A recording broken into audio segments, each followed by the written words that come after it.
all the volatility going on and the uncertainty and the fear in the public markets and with inflation and everything kind of in a, very tumultuous state, we're telling LPs that this is not a bad place to park your money for 10 years, actually.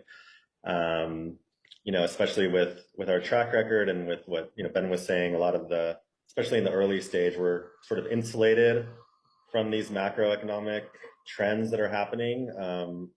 Part of that is that we've just picked good companies, and part of that is, the founders that we invest in are now kind of changing their mindset and their behavior and sort of tightening their belts and figuring out ways to be more resilient and not being so reliant on just raising their next round, but trying to lower their burn, increase runway, and really just putting on their scrappy entrepreneurial hat to, build a business that can make money and not just rely on, just hitting certain top line growth revenue milestones so that they can raise their next round of funding. So we've been able to educate our founders on that.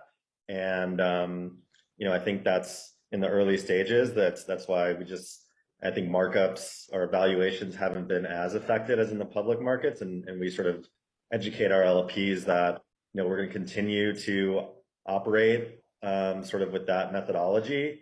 And the founders that we back are very capital efficient founders. And therefore, it's not a terrible place to reallocate into a longer term illiquid asset class while a lot of the sort of macro stuff blows over the next, couple of years.